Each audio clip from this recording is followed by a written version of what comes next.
नमस्कार, मी Sandeep Chavan. City now मध्ये आपलं स्वागत. आजचा दिवस 2 मे 2023 आणि हा आजचा दिवस महाराष्ट्राच्या राजकारणातला सर्वांत मोठा धक्कादायक दिवस ठरला. कारण की आज राष्ट्रवादीचे सर्वेसर्वा म्हणजे शरद पवार यांनी राष्ट्रवादी पक्षाच्या अध्यक्ष पदावरून निवृत्त होत असल्याची घोषणा केली आणि संपूर्ण महाराष्ट्रात एकच खळबळ उडाली. नेमकी त्यांनी घोषणा काय केली हे आधी मी तुम्हाला ऐकवणार आहे आणि मग ही घोषणा कुठे झाली आणि त्यानंतर नेमकं काय घडत गेलं याची इत्थंभूत माहिती मी तुमच्यापर्यंत पोहोचणार आहे. पहिल्यांदा ऐकूयात शरद पवार यांनी नेमकी कशी केली निवृत्तीची घोषणा. प्रदीर्घ कालावधीनंतर कुठेतरी थांबायचा विचार सुद्धा केला पाहिजे. माणसाला अधिक मोह असू नये आणि इतकी वर्ष संधी मिळाल्यानंतर आणखी मोह ठेवण्यासंबंधीची भूमिका मी काही घेणार नाही आणि त्यामुळे तुम्हाला कदाचित अस्वस्थ वाटेल. मी राष्ट्रवादीच्या अध्यक्षपदावरून निवृत्त होण्याचा निर्णय आज घेतलेला आहे. निमित्त होतं शरद पवार लिखित लोक माझे सांगाती या त्यांच्या राजकीय आत्मकथेच्या सुधारित आवृत्तीचं प्रकाशन. मुंबईतील वाय.बी. चव्हाण सेंटरच्या सभागृहात हा एक कार्यक्रम सोहळा आज आयोजित करण्यात आला होता. महाराष्ट्राच्या कानाकोपऱ्यातून राष्ट्रवादीचे बडे नेते आणि कार्यकर्ते देखील या कार्यक्रमास उपस्थित होते. सकाळी 11 वाजता वाय.बी. चव्हाण सेंटरमध्ये हा कार्यक्रम सुरू झाला. त्याचं प्रकाशन होतं आणि याच प्रकाशन सोहळ्यात लोक माझे सांगाती या पुस्तकाच्या प्रकाशन सोहळ्यात शरद पवारांनी बोलता बोलता हा बॉम्ब टाकला. खरं तर शरद पवारांची ही मास्टर मूव्ह म्हणावी लागेल. शरद पवारांचं राजकारण आत्तापर्यंतचं सर्वांत मोठं धक्कातंत्र असतं हे संपूर्ण देशाला एव्हाना कळून चुकलंय. काँग्रेसमधून बाहेर पडताना सोनिया गांधींच्या विदेशी घराण्याचा मुद्दा उपस्थित करून ते काँग्रेसमधून बाहेर पडले आणि त्यानंतर त्यांनी स्वतःचा पक्ष स्थापन केला राष्ट्रवादी. आणि 1999 पासून ते आज तागायत म्हणजे आत्ता घोषणा म्हणजे निवृत्तीची घोषणा करेपर्यंतच्या वेळेपर्यंत ते राष्ट्रवादीचे अध्यक्ष होते. अर्थात ही जी राष्ट्रवादीची 23-24 वर्ष जर आपण पाहिली किंवा या पक्षाची भूमिका पाहिली तर या 23-24 वर्षात राष्ट्रवादीने प्रचंड चढउतार पाहिले. पण विशेष म्हणजे 1999 पासून हा पक्ष सत्तेतच होता. अगदी 2014चा अपवाद वगळल्यानंतर 2019ला शरद पवारांनी काँग्रेस आणि शिवसेना या दोघांना एकत्र आणण्याचं सगळ्यात मोठं वेगळंच कार्य करून दाखवलं आणि स्वतः एक घटक पक्ष म्हणून त्यात सामील होऊन मविया म्हणजे महाविकास आघाडी स्थापन केली. महाविकास आघाडीचे प्रणेते करते धरते म्हणजे शरद पवार आणि मग उद्धव ठाकरे हे मवियाचे मुख्यमंत्री झाले. अर्थात इथपर्यंत सगळं ठीक होतं. पण शरद पवारांनी जे आज दुपारी म्हणजे 11 पासूनचा जो कार्यक्रम होता आणि 12-12:30ला त्यांनी जेव्हा ही घोषणा केली तेव्हापासून आत्ताचा या क्षणापर्यंत जर आपण पाहिलं तर संपूर्ण मीडिया असो, संपूर्ण महाराष्ट्र असो, इव्हन देश असो, प्रत्येक टेलिव्हिजनवर सोशल मीडियावर एकच चर्चा शरद पवारांच्या निवृत्तीच्या घोषणेची. अर्थात जेव्हा त्यांनी ही घोषणा केली त्यावेळी त्यांनी स्पष्टपणे सांगितलं, मगाशीच आपण ऐकलेलं आहे की माणसाने अधिक मोह करू नये, माणसाला अधिक मोह असू नये. आत्तापर्यंत जेवढ्या काही संधी मिळाल्या त्यामुळे आता पुढं भविष्यात असा काही संधीचा वेगळा विचार करण्यासंबंधीचा माझा निर्णय नाही आहे आणि त्यामुळं सगळ्या कार्यकर्त्यांना, नेत्यांना, राष्ट्रवादीच्या सगळ्याच समर्थकांना हे अस्वस्थ वाटेल पण मी आज राष्ट्रवादीच्या अध्यक्षपदावरून निवृत्त होण्याचा निर्णय घेतला. आणि हा निर्णय ऐकता क्षणी त्या सभागृहात एकच गहजब उडाला, गोंधळ झाला. सगळे कार्यकर्ते, नेते एकदम अवाक झाले आणि ते सगळं बघताना जे टेलिव्हिजन समोर बसले होते किंवा सोशल मीडियावर जशा या बातम्या लागल्या तसं मात्र याचं स्वरूपच आणखी व्यापक होऊ लागलं. सगळीकडे फक्त एकच ब्रेकिंग न्यूज होती की शरद पवार यांनी अध्यक्षपदाची निवृत्तीची घोषणा केली आहे.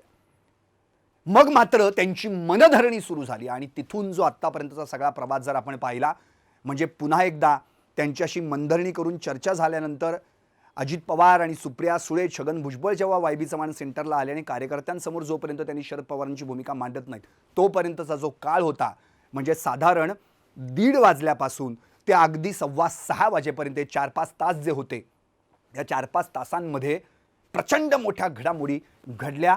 सगळीकडे उस्मानाबाद, बुलढाणा, पुणे आदी वेगवेगळ्या जिल्हाध्यक्षांनी किंवा शहराध्यक्षांनी आपले राजीनामे देखील दिले.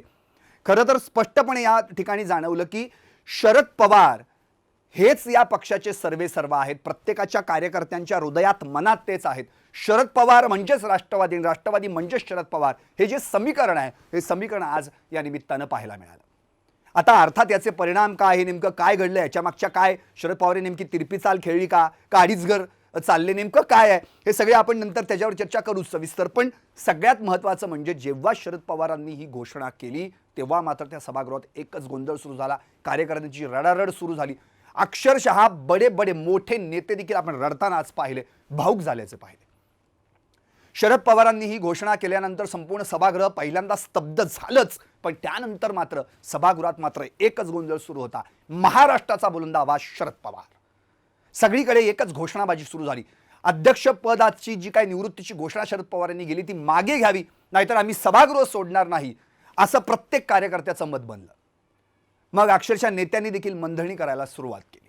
राष्ट्रवादीचे बडे नेते प्रफुल्ल पटेल यांनी देखील यावेळी आपली मतं मांडली आणि स्पष्टपणे सांगितलं की आम्ही जे घडलो किंवा आम्ही जे ट्रेनिंग घेतलं, मार्गदर्शन घेतलं, ते तुमच्याच पासून घेतलं आणि तुम्हीच जर या पक्षाला सोडून गेलात किंवा पक्षाच्या अध्यक्षपदावरून पाय उतार झाला तर आम्ही नेमकं काय करायचं. त्यानंतर जयंत पाटील जे राष्ट्रवादीचे प्रदेशाध्यक्ष ते तर ढसाढसा रडताना दिसले. एवढंच नव्हे, त्यानंतर दिलीप वळसे पाटील असतील, जितेंद्र आव्हाड असतील, आणखी कितीतरी अंकुश काकडे असतील, छगन भुजबळ असतील, या सगळ्यांनीही आपली भूमिका स्पष्ट केली आणि शरद पवारांनी राजीनामा जो काही किंवा निवृत्तीची घोषणा केली ती मागे घ्यावी असं स्पष्टपणे म्हटलं. त्या ठिकाणी कार्यकर्त्यांनी तर अक्षरशः रडायला सुरुवात केली. एकच गोंधळ, एकच गहजब त्या सभागृहामध्ये उडालेला पाहायला मिळाला. त्याचवेळी अजित पवारांनी बऱ्याच जणांना शांत व्हा, शांत व्हा म्हणून सांगितलं. कधी कधी काने उपटले, दम देखील भरला, पण कार्यकर्ते काही थांबायचं नाव घेईनात. शेवटी काही कार्यकर्त्यांनी आम्ही याच ठिकाणी आता अन्न पाणी त्याग करू आणि उपोषणाला बसू, जोपर्यंत शरद पवार आपला हा निर्णय मागे घेत नाहीत तोपर्यंत आम्ही अन्न त्याग करणार, उपोषण करणार, असं म्हणून त्याच ठिकाणी ठिय्या मांडला. संपूर्ण मीडिया त्या ठिकाणी उपस्थित होता, कार्यकर्ते होते, टीव्ही समोर, मोबाईलवर अनेक जण, अख्खा महाराष्ट्र, देश पाहत होता, कारण की देशाच्या राजकारणातली सर्वात मोठी घडामोड होती. यावेळी प्रत्येकाने आपली भूमिका मांडली, पण नेमकी अजित पवारांनी जी भूमिका मांडली त्यावर मी आता तुमच्याशी चर्चा करणार आहे. पण मुळात शरद पवारांनी ही भूमिका मांडल्यानंतर आणखी देखील एक भूमिका स्पष्ट केली आहे. ती म्हणजे आता यापुढे एक समिती गठीत करण्यात यावी. त्यामध्ये जयंत पाटील असतील, सुप्रिया सुळे असतील, अजित पवार असतील, आणि त्यांनी या निर्णयावर विचार करावा असं स्पष्टपणे म्हटलं आणि त्यांनी एखादा अध्यक्षपदाचं नाव सुचवावं आणि मग पुढे आपण त्याच्यावर चर्चा करूयात. पण नेमकं छगन भुजबळांनी मात्र या गोष्टीला विरोध केला. कसली कमिटी आणि कसलं काय, आम्हाला असलं काही नको, आम्हाला अध्यक्ष म्हणून तुम्हीच हवेत. प्रत्येक कार्यकर्त्याने नव्हे, नेत्यांनी देखील हीच भूमिका धरली. अजित पवार यांनी मात्र वेगळी भूमिका मांडली आणि त्याच वेगळ्या भूमिकेवर पुन्हा एकदा वेगळी चर्चा सुरू झाली. मी त्या भूमिकेवर येणार आहे, पण याच्या आधी थोडासा आपण एक फ्लॅशबॅक जर आपण पाहिला तर गेल्या अनेक दिवसांपासून अजितदादांबद्दल ज्या चर्चा सुरू आहेत की अजितदादा भाजपमध्ये जाणार, त्यांच्यासोबत 40 एक आमदार आहेत, त्यांच्याकडून संमती स्वाक्षऱ्या देखील घेण्यात आलेल्या आहेत आणि अजितदादा आपला स्वतःचा गट बाहेर घेऊन बाहेर पडतील राष्ट्रवादीतून आणि भाजपसोबत जातील, कारण की इकडे शिंदे सरकार जर कोसळलं तर भाजपला कोणतरी सोबत हवं आहे, कारण की त्यांना स्थिर सरकार द्यायचं आहे. त्यामुळे या वावड्यामध्ये उठल्या होत्या.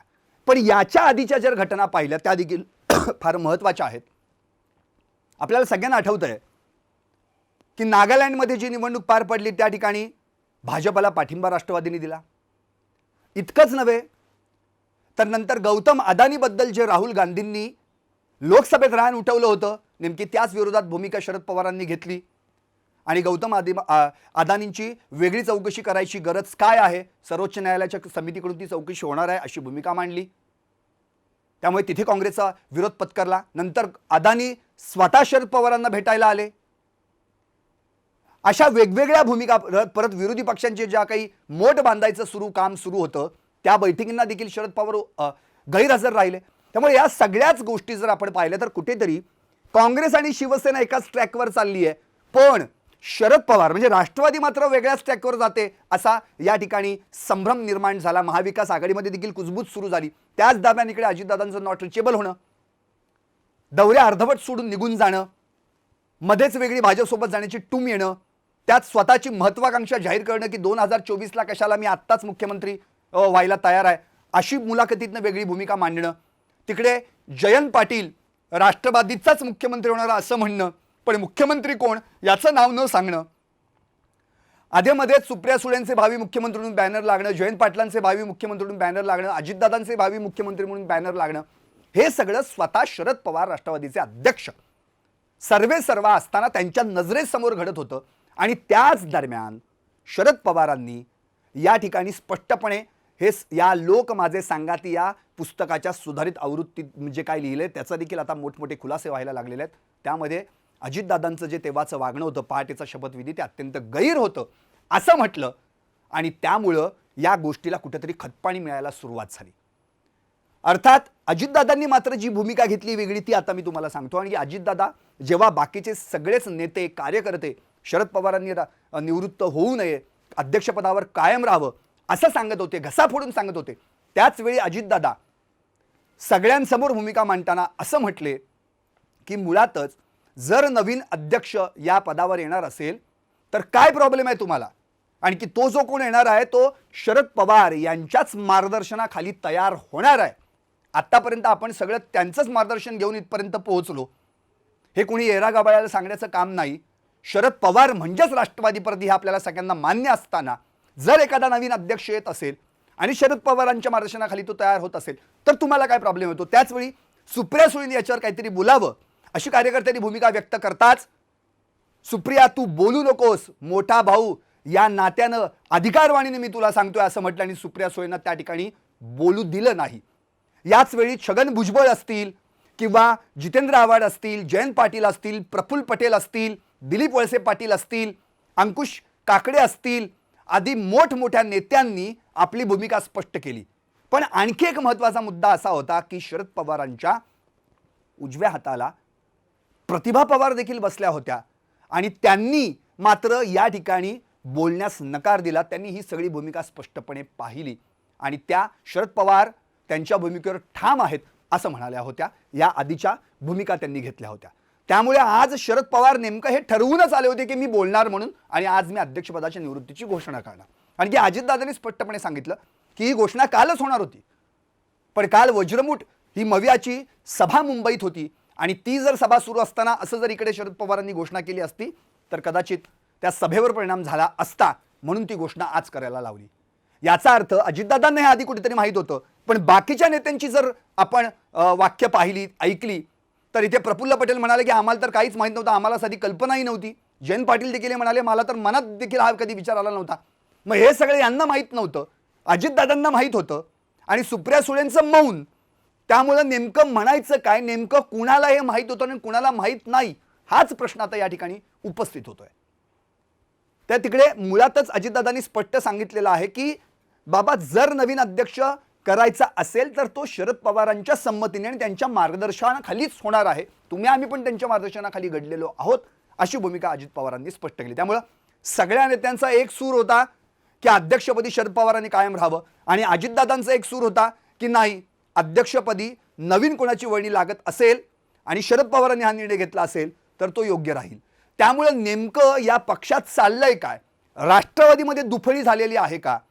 पण आता जो शेवटचा जो अंक होता म्हणजे पहिला अंक घोषणाची निवृत्तीच्या घोषणेची, दुसरा अंक मनधरणीचा होता आणि तिसरा अंक होता तो म्हणजे अजित पवार असतील, प्रफुल्ल पटेल असतील, रोहित पवार असतील, छगन भुजबळ असतील आणि दिलीप वळसे पाटील असतील, शेखर निकम असतील, धनंजय मुंडे असतील, जितेंद्र आव्हाड असतील आदी मोठमोठ्या नेत्यांनी सिल्वर ओकवर शरद पवारांची भेट घेऊन त्यांची चर्चा करून मग पुन्हा वाय.बी. चव्हाण सेंटरला येऊन त्यांनी सांगितलेली भूमिका.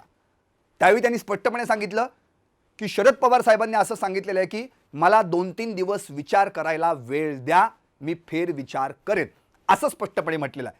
त्यामुळे आधी निवृत्ती, मग मनधरणी आणि आता फेर विचार हा तिसरा अंक.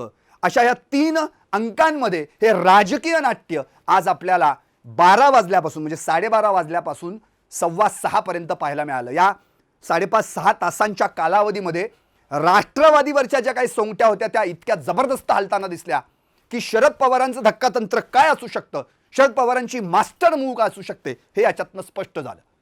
पक्ष हा माझ्याच नावावर आहे, मी म्हणजेच पक्ष, असं तर कार्यकर्त्यांना त्यांनी दाखवलं तर दाखवलंच, पण पावसात भिजतानाचं भाषण त्यावेळी कार्यकर्त्यांना मिळालेली ऊर्जा आणि आज राजीनामा अस्त्र सोडून पुन्हा एकदा कार्यकर्त्यांना त्यांनी दिलेली ऊर्जा, हे मात्र जबरदस्त तंत्र शरद पवारांनी यावेळी अवलंबलं आणि स्पष्टपणे सांगितलं की माझा पक्ष हा माझ्याच विचारांवर, माझ्याच विचारधारेवर चालणारा आहे आणि जिथे शरद पवार तिथेच कार्यकर्ते, जिथे शरद पवार तिथेच राष्ट्रवादी, शरद पवार म्हणजेच राष्ट्रवादी, हे याच्यातनं स्पष्ट झालं. त्यांनी अनेक जणांना याच्यातून वेगवेगळ्या भूमिका देखील दाखवून दिल्या, अनेक जणांची कोंडी देखील झाली. ज्यांच्या महत्वाकांक्षा इतक्या दिवसांमध्ये पुढे येत होत्या त्यांच्या महत्वाकांक्षांना देखील शरद पवारांनी चाप दिला, अशी या ठिकाणी भूमिका स्पष्टपणे दिसते.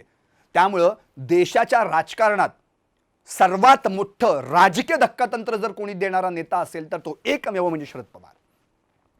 1 मे 1960 ते आत्ता 1 मे 2023 या सगळ्या दरम्यानच्या काळातला 63 वर्षांचा जो काही प्रवास आहे, त्या सगळ्या प्रवासाची भूमिका जर आत्ता आपण पाहिली तर हा 80-82 वर्षांचा माणूस आज देखील तितक्या ताकदीनंच राष्ट्रवादी पक्ष सांभाळताना दिसतोय. वयाच्या 80व्या वर्षी महाराष्ट्र दौरा काढणारा हा नेता इतक्या सगळ्यांना एकत्र बांधून, जिथं अशक्य होतं 2019 साली की शिवसेना, राष्ट्रवादी आणि काँग्रेस एकत्र येऊन पक्ष सरकार स्थापन करण्याचं, ते त्यांनी शक्य करून दाखवलं. अशी एवढी ताकद असलेला हा नेता पण आज कुठेतरी हतबल झालाय का कुठेतरी स्वपक्षातीलच नेत्यांकडून त्यांना त्रास होतोय का, या भूमिका देखील कुठेतरी पुढे यायला पाहिजेत, त्याच्यावर चिंतन व्हायला पाहिजे आणि निश्चितपणे ते खुलासे देखील व्हायला पाहिजेत. त्यामुळे आता या शरद पवारांच्या निर्णयानं अजित पवारांची तर कोंडी झाली नाहीये ना. अजित पवार जे काही मूव्ह करणार होते किंवा भाजपमध्ये जाणार अशी वावडी उठत होती, त्या वावडीला कुठेतरी आता चाप बसलाय का, याच्यावर देखील विचार करणं गरजेचं आहे. आणि जर 2 दिवसांनी शरद पवारांनी 2-3 दिवसांनी जो काय फेरविचार करेन असं म्हटले आणि निर्णयावर ते ठामच राहिले तर मात्र राष्ट्रवादीचा अध्यक्ष कोण हा प्रश्न आता पुढे येतोय. आता त्याच्यावर चर्चा देखील सुरू झालेली आहे. मग त्यामध्ये अजितदादांचं नाव आहे, सुप्रिया सुळेंचं नाव आहे, जयंत पाटलांचं नाव आहे. त्यामुळे आता या ठिकाणी नेमकं या राष्ट्रवादी पक्षाचा राष्ट्रीय पक्षाचा दर्जा देखील आता जो काही गेलेला आहे तो दर्जा परत मिळवून देण्यासाठी नवीन अध्यक्षाकडे ते आव्हान असणार आहे. त्यामुळे नेमकं कोण ताकदी चांगल्या पद्धतीनं दाखवू शकतं. उदाहरणार्थ अजित पवार उत्तम प्रशासक आहेत, त्यांची प्रशासनावर पकड आहे, ते प्रचंड वर्कोहोलिक आहेत, जास्तीत जास्त कामाचा सपाटा त्यांचा असतो, हे अख्ख्या महाराष्ट्राला पाहिलेलं आहे. त्यामुळे त्यांच्या गळ्यात जर राष्ट्रवादीच्या अध्यक्षपदाची माळ पडली तर काय होऊ शकतं. सुप्रिया सुळे या संसद रत्न म्हणून गेली अनेक वर्ष लोकसभेतला पुरस्कार पटकावतात, गेली अनेक वर्ष ते उत्तमरित्या काम सांभाळतायत आणि त्यात शरद पवारांची लेख. त्यामुळे जर कदाचित त्यांना हे पद मिळालं तर त्या कशा पद्धतीनं, त्यांना महिलांच्या प्रश्नांची जाण आहे, ते कसे सोडवायचे याचं देखील ते उत्तम काम करू शकतात, त्यांना त्यांची जाणीव आहे. त्यामुळे त्यांच्या गळ्यात ही माळ पडली तर. आणि राहिले म्हणजे तिसरे जयंत पाटील, ज्याने आत्तापर्यंत सरकारमध्ये अनेक मंत्रिपदं भूषवलेली आहेत. इतकंच नव्हे तर राष्ट्रवादीचे ते विद्यमान प्रदेशाध्यक्ष आहेत, त्यांचा देखील जनसंपर्क दांडगा आहे. त्यामुळे जर त्यांच्या गळ्यात ही माळ पडली तर त्यामुळे नेमकं काय होणार आहे, का शरद पवारच अध्यक्षपदावर ठाम राहणार, हे मात्र आता येणाऱ्या 2-3 दिवसांमध्ये समजणार आहे. कारण की शरद पवारच याचं उत्तर देऊ शकतात, अन्य कुणीही नाही. आता इतर पक्षांच्या जर आपण भूमिका पाहिल्या तर इतर पक्षांनी याच्यावर मत व्यक्त करताना, उदाहरणार्थ मवियाचं जर पाहिलं तर आपल्याला संजय राऊतांनी दिलेली स्टेटमेंट माहिती आहे. ते म्हणाले की जेव्हा बाळासाहेबांनी राजीनामा दिला होता तेव्हा देखील आम्ही असेच ढसाढसा रडलो होतो. शरद पवार म्हणजेच राष्ट्रवादी आणि ही शरद पवारांची खेळी आहे असं मी म्हणत नाही. मला जर वेळ शरद पवारांची मिळाली तर मी त्यांना नक्की भेटेन, असं त्यांनी त्या ठिकाणी म्हटले. मध्येच एक दुपारी बातमी आली की उद्धव ठाकरे शरद पवारांची भेट घ्यायला सिरोडला जातील. बातमी आली पण उद्धव ठाकरेंची काही शरद पवारांची भेट झाली अशी बातमी तरी आत्तापर्यंत आलेली नाही. आणि त्यानंतर मात्र सगळ्यात महत्त्वाची गोष्ट म्हणजे तिकडे देवेंद्र फडणवीस जे भाजपचे आहेत किंवा जे आता महाराष्ट्राचे उपमुख्यमंत्री आहेत, त्यांनी मात्र याच्यावर हा राष्ट्रवादीचा अंतर्गत प्रश्न आहे असं म्हणून या प्रश्नाला बाजूला केलं आणि जी काही भूमिका शरद पवारांनी लोकमान्य संगातीमध्ये मांडलेली आहे त्याच्यावर देखील त्यांनी उत्तर दिलं. मी देखील भविष्यात एक पुस्तक लिहिणार आहे, माझी देखील इच्छा आहे आणि त्या पुस्तकामध्ये देखील पहाटेच्या शपथविधीच्या वेळी नेमकं काय काय झालं याचे खुलासे मी नक्की करेन असं देवेंद्र फडणवीसांनी म्हटलंय. त्यामुळे आता पुढची अनेक दिवस लोक माझे संगाती या पुस्तकात जे काही शरद पवारांनी गौप्यस्फोट केलेत त्याची तर चर्चा होतच राहणार.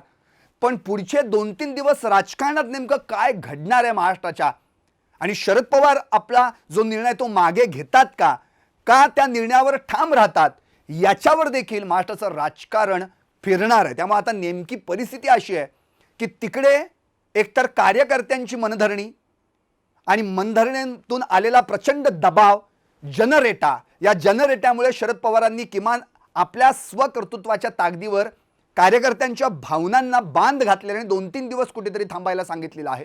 जे वायबी चव्हाण सेंटरमध्ये सगळे कार्यकर्ते जमले होते त्यांना आता सुखरूप घरी जाण्याचं आवाहन त्यांना केलेलं आहे. तुम्ही हट्टी असाल तर मी डबल हट्टी आहे, कारण की तुम्ही माझे कार्यकर्ते आहात, मी तुमचा नेता आहे. जर कार्यकर्ते तेवढे हट्टी असतील तर नेता त्यांच्या डबल हट्टी असतो. त्यामुळे कृपा करून तुम्ही सगळे आता घरी जा. मी सिल्वर ओकमध्ये बसून सुद्धा तुमच्या सगळ्यांचं जे काही आंदोलन त्या ठिकाणी सुरू आहे हे पाहतोय, आणि ज्यांनी कोणी राजीनामे दिले आहेत किंवा राजीनामे देण्याची घोषणा केलेली आहे त्यांनी देखील राजीनामे मागे घ्यावेत आणि राजीनामे देऊ नयेत अशी देखील त्यांनी भूमिका मांडली, आवाहन केलेलं आहे. या ठिकाणी प्रशांत जगताप जे पुण्याचे शहराध्यक्ष राष्ट्रवादीचे त्यांनी देखील राजीनामा देण्याचं जाहीर केलं आणि म्हटलं होतं की भक्तांच्या श्रद्धेसाठी देवाला देव पण सोडता येत नाही, तसं शरद पवारांनी राष्ट्रवादी पक्षाचं अध्यक्षपद सोडू नये. त्यामुळे आता नेमकं काय होणार आहे, शरद पवारांनी हा 2-3 दिवसांचा जो काही पिरियड दिला या पिरियडमध्ये नेमकं काय होणार आहे, राष्ट्रवादीच्या नेत्यांची बैठका होतील, चर्चा होईल, महाराष्ट्रात नेमकं जनमताची काय भूमिका हे देखील स्पष्ट होईल. पण ह्याच्यातनं मात्र एक कळलं की शरद पवार म्हणजेच राष्ट्रवादी, राष्ट्रवादी म्हणजेच शरद पवार हे समीकरण आहे ते कोणालाही तोडता येऊ शकत नाही. आणि हे सगळ्या नेत्यांनीही मान्य केलं, सगळ्या कार्यकर्त्यांनी मान्य केलं. त्यामुळे आता हा जो पक्षावर एक वेगळाच पुन्हा एकदा आपला ठसा उमटवण्याचा प्रयत्न शरद पवारांनी करून दाखवला. गेली अनेक वर्ष राजकारणात आपण त्यांना पाहतो, राजकारणातल्या सगळ्या बड्या नेत्यांमध्ये शरद पवारांचं नाव सर्वोच्च स्थानी घेतलं जातं. त्यामुळे आता नेमकं काय होणार याचीच भूमिका 2-3 दिवसातून तर नक्की कळेल. पण जाता आता एवढं स्पष्ट करतो, आपल्या सगळ्यांना आठवत असेल शिवसेना प्रमुख बाळासाहेब ठाकरे यांनी देखील 2 वेळा राजीनामा दिला होता, एकदा शिवसेना भवनमध्ये आणि दुसऱ्यांदा शिवाजी पार्कवर. त्यावेळी देखील जनमताचा प्रचंड रेटा होता आणि दोन्ही वेळी बाळासाहेब ठाकरेंना आपला राजीनामा मागं घ्यावा लागला होता. त्यामुळे आता शरद पवार देखील या जनरेट्यामुळे कार्यकर्त्यांच्या भावनेपोटी, त्यांच्या प्रेमापोटी राजीनामा मागे घेणार का त्या निर्णयावर ठाम राहणार, याचं उत्तर पाहण्यासाठी निश्चितच 2-3 दिवस वाट पाहावी लागेल. त्यामुळे आता इतिहासाची पुनरावृत्ती पुन्हा एकदा घडणार आहे का शरद पवार नवा इतिहास घडवणार आहेत, हे 2-3 दिवसातच स्पष्ट होईल. पाहत रहा सिटी नाऊ.